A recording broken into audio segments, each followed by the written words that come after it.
Thank you all so much for being here today. So let's sit up nice and tall and close the eyes.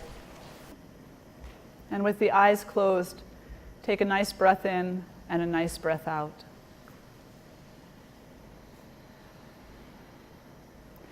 And just allow yourself to land gently into this moment, into this space.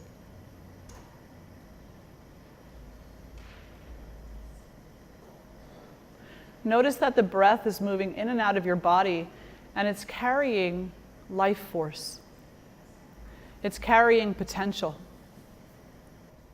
Feel that potential. Embrace that potential. Recognize it.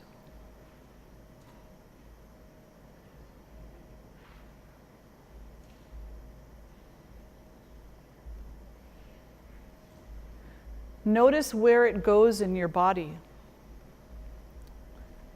Potentially it begins somewhere around the heart space, but then the potential moves out from the heart, maybe into the hands, into the feet, into the eyes, the ears, into the nose, the mouth, into the entirety of the body, into the mind, into our self-expression,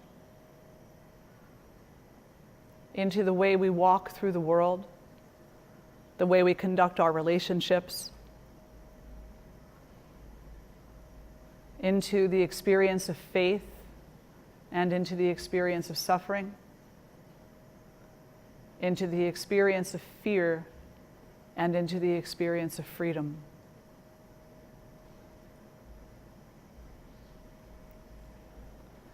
So in this moment, just acknowledge that all of that is with you in this and every other moment.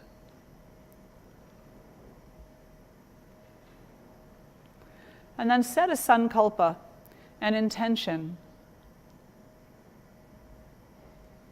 that no matter what phase, what part of the path you're walking on, no matter what experience it is that comes your way, that you'll consider the relationship between fear and freedom.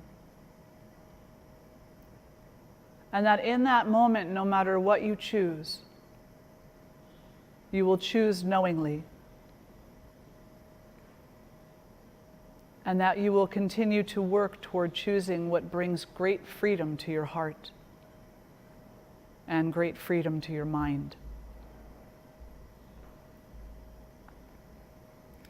Drawing the hands together in front of the heart. Together we'll lift our voices in one beautiful Om and 3 Om Gam Ganapataye Namaha. Take a nice breath in for Om.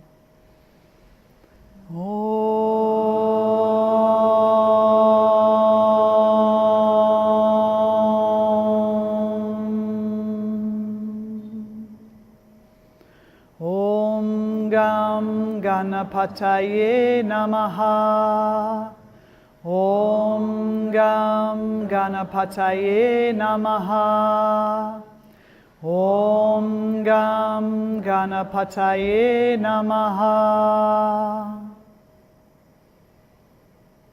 And then bowing your head towards your heart, acknowledging all beings everywhere, including self. And draw the face back to center, release the hands. Welcome. So today we come here to talk about fear and freedom. In the Vedas, in the Vedic sciences, of which yoga is part, they suggest that fear is when we become too attached to the material aspect of life, such that we become afraid of losing things. We become very invested in our car, in our house, in our bank account. We become invested in our promotions. We become invested to the degree that it moves beyond healthy investment and turns into an unhealthy investment. In the Vedic writings, they acknowledge that as humans, we need to have shelter, food, water, the necessities for life, and we should contribute our energy into acquiring those things for ourselves and for all others also. But when it moves, when our focus, when our investment moves from a place of cultivating what we need to grasping at what we want, fear sets in. Why does fear set in? Because even though we plan for changes, we have a retirement plan. We plan for college. We plan for marriage. We also plan for divorce. We plan for all kinds of things in life. So we understand that change happens. And we do plan for some of that change.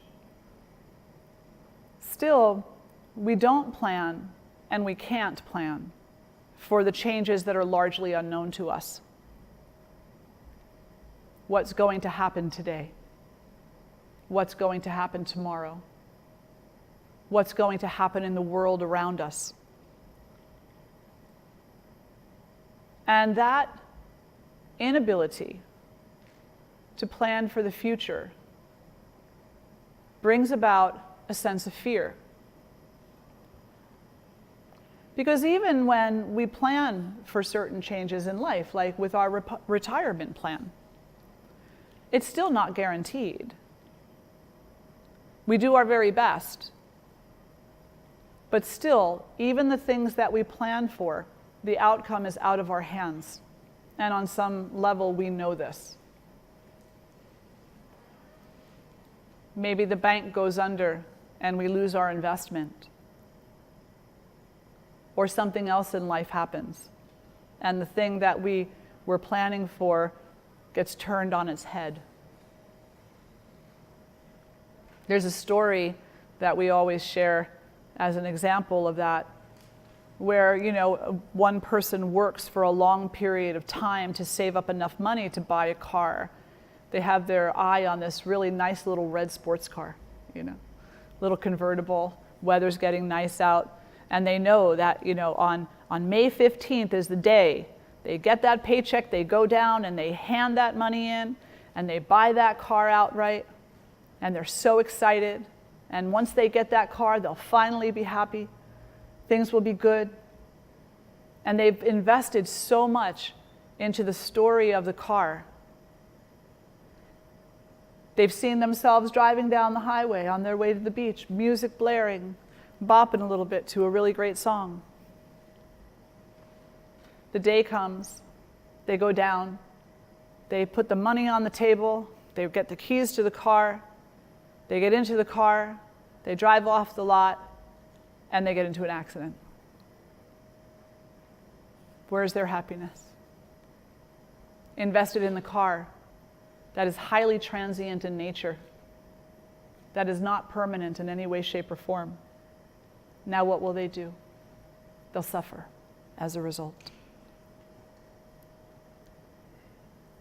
It's not to say don't have dreams, of course have dreams. And if you like red convertibles, then by all means, work toward having one, but understand that it's not permanent. It's not permanent. In the Bhagavad Gita, Krishna said to Arjuna that we get caught up in our suffering and in our fear particularly because we don't recognize what is transient and what is permanent. We invest in the transient and we largely ignore or simply are not aware of the permanent because we're so caught up in the transient aspects of living. The car, the house, the promotion.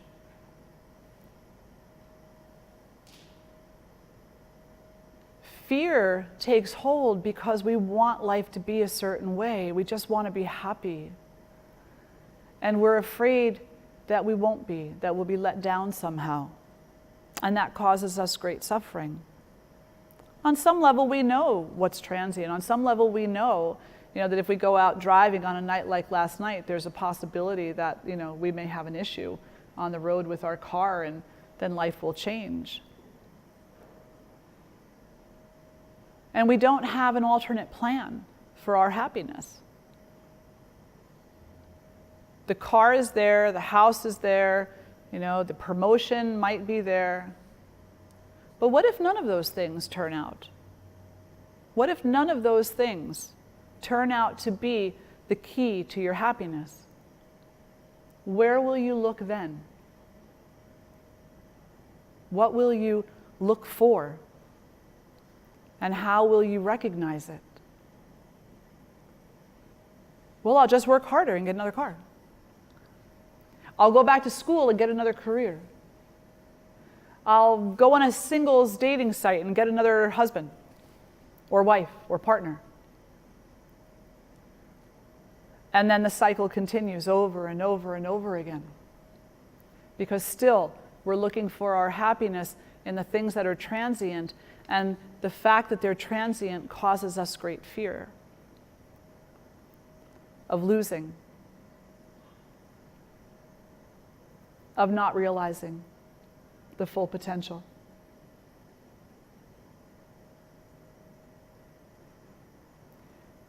So what does fear do to us? Well, in the Brihadaranyaka Upanishad, it says that fear causes and comes from duality. Fear causes and comes from duality. Fear causes duality. It causes me to see others as separate from myself. So fear causes that.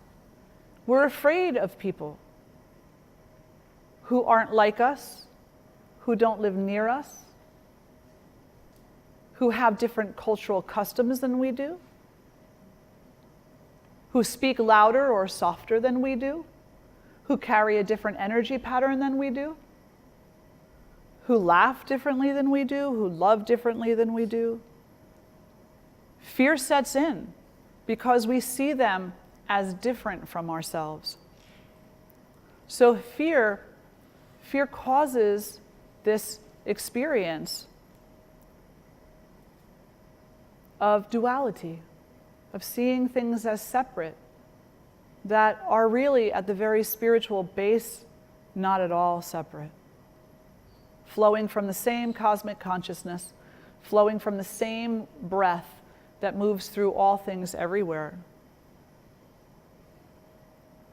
So fear causes this. Fear brings about a sense of aloneness. It brings about a sense of, what's going to happen to me in this world? How will I ever become who I'm meant to be? How will I ever realize my dreams? I guess maybe I just shouldn't. And so fear shuts us down. It stifles our creativity. It causes us to lose faith. Fear requires all our energy because it's like a great fire that's burning away your inspiration to live a good, creative, healthy, happy, whole life.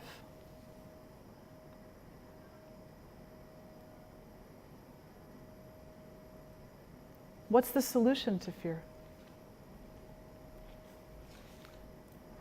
To not seek happiness through things that are outside of yourself. That's the first thing. To not seek happiness through items, objects, or persons outside of yourself. And the second is to seek and embrace that which brings you freedom. That sounds nice, right? What is freedom? Freedom is freedom from attachment, freedom from the suffering that happens when the car that you just bought, takes a dive, driving out of the parking lot. Maybe you get a little sad, but you also recognize that this too will change. This just happened to change a little faster than some other things, that's all. Or a little slower than some other things.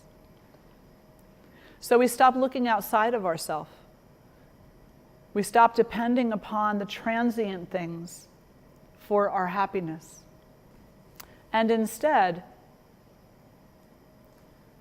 we seek the permanent. We look at what is permanent. And really, there's only one or two things that we can talk about that are permanent. In our human experience, love. Because underlying every emotion, underlying every relationship, no matter if you like the person or not, underlying every action, every thought, every word that we will ever experience is the longing to be loved and the longing to love others. But then the imbalanced ego kicks in and says, but if I love them, what happens if they don't love me back? Then my investment will have been wasted. And just that alone stifles our growth and our creativity and our ability to see each other in a way that is not dual, non-duality. The second thing that we can talk about as permanent, and we're going to go back to the love in a moment, but it's important first to say the true permanence, the true essence of permanence is the cosmic consciousness. That is the essence of all things everywhere, no matter what it is that you're talking about.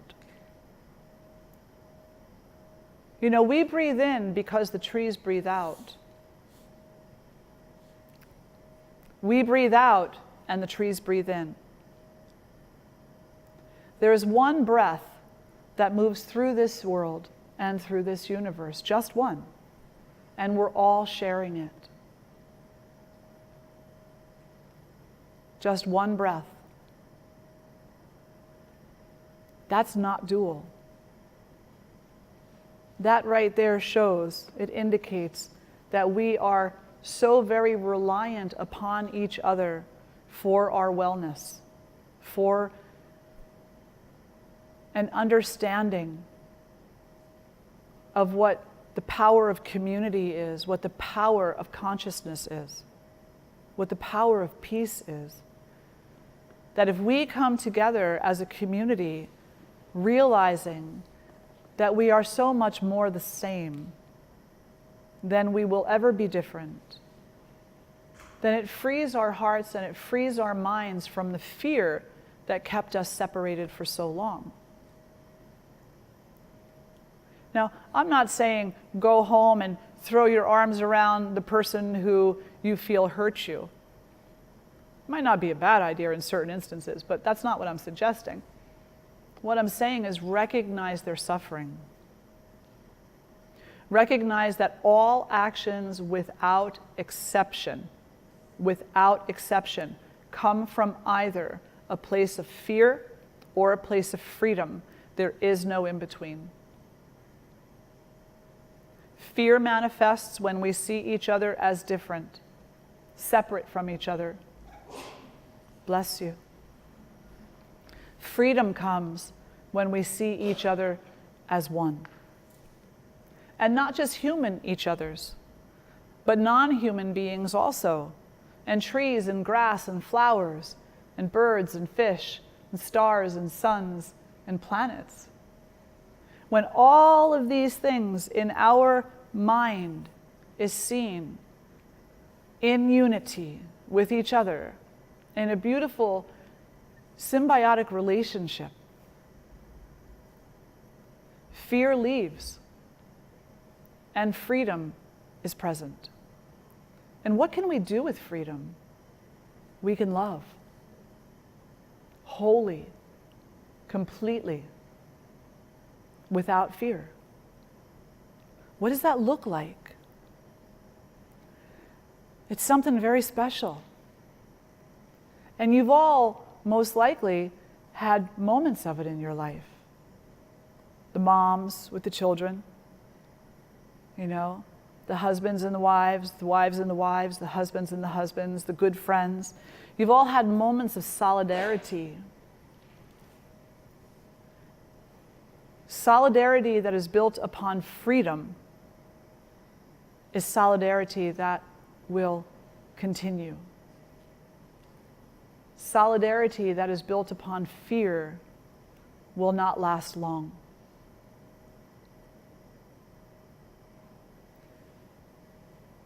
Solidarity that is built on freedom allows us to hold space for each other, to love each other, to appreciate our similarities and the things that we see as diversity.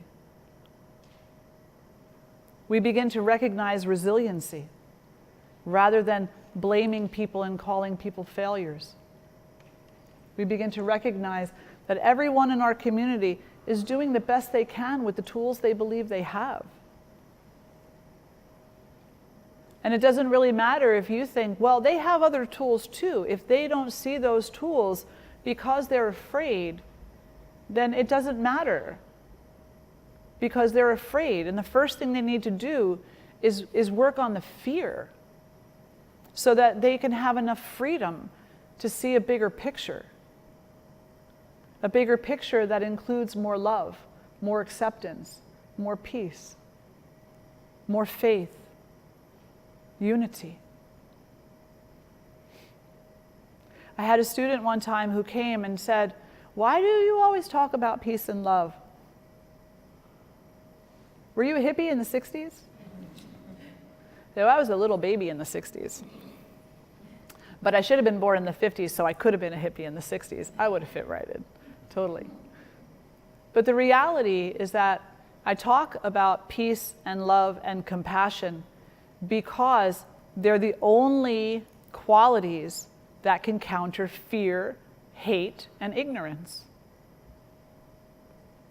That's the simple truth of the matter. If you want to conquer hate, you must be love. If you want to conquer ignorance, then you must be wise. If you want to conquer fear, then you must be free. Anything less won't do it.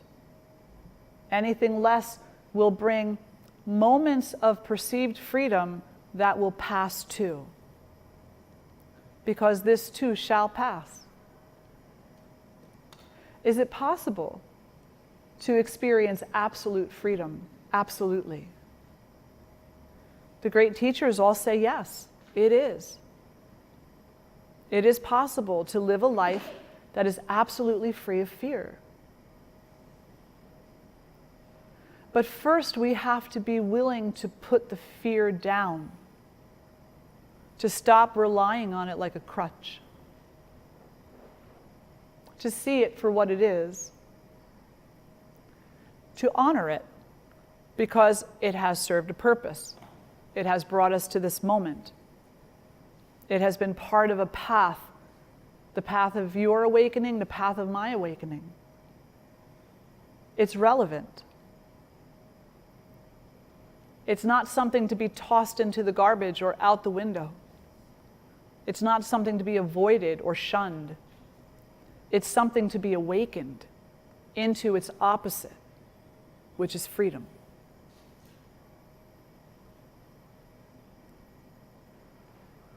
And so we walk this path of life and we say, I just want to be happy. And yet we don't tend to know really what that means. Where are you going to get it from? I'm going to reach over here. I'm going to reach over here. I'm going to go over there. And then we open our hand at what we grasped, and there's nothing there. Because that too changed. So we can't find freedom outside. It has to be a decision that we make, and it's an active decision. In this life, it is active, not passive. Every moment that we feel fear coming in, that we feel judgment, that we feel anger, we can stop and choose to look at it, to welcome it, And then to ask it to integrate into the greater wholeness of our being so that it too can experience healing. Otherwise, fear will be dual instead of evolved into another state.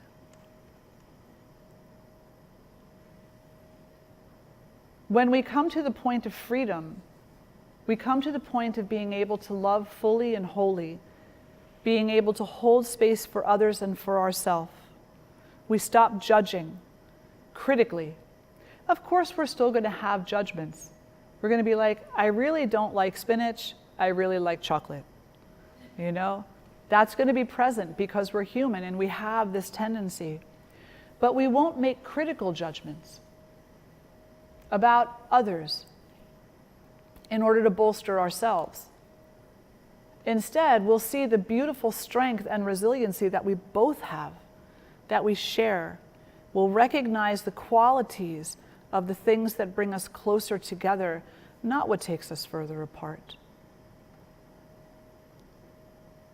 Ever since you were a little child, potentially from the moment you were born, there was a deep longing in your heart, a longing in your heart to go home, to know yourself, to be happy.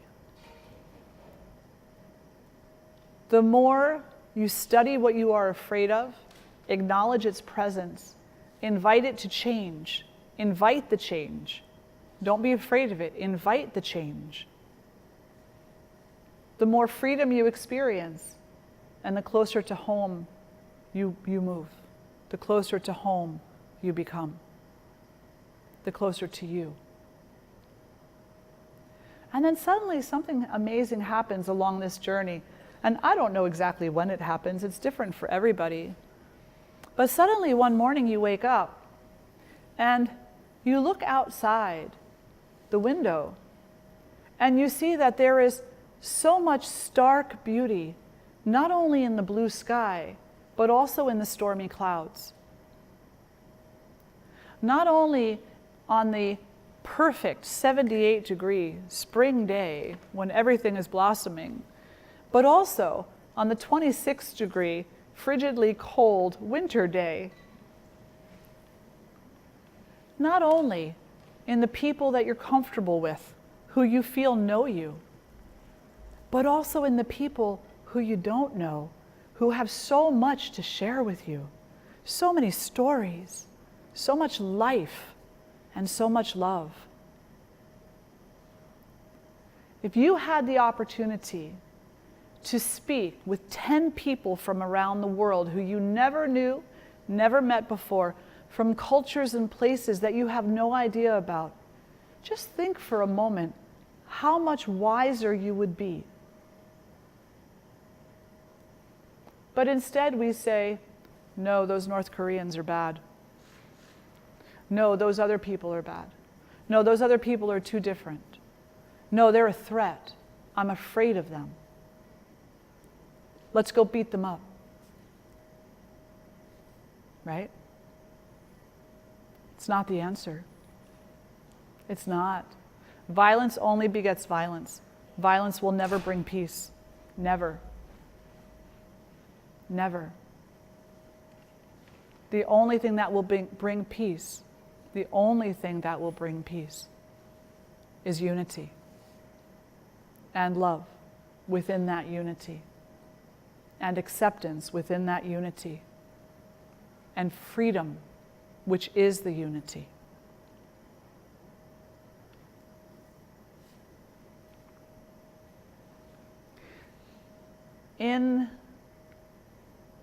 I believe it is also the Upanishad. It says, how do we experience freedom? How do we get there? It sounds so delicious, doesn't it? It's like, oh, this freedom sounds so wonderful. How do we do it? What do we do? What are the steps? 1, 2, 3. Give me the deal. Number 1, you need to acknowledge that you're afraid.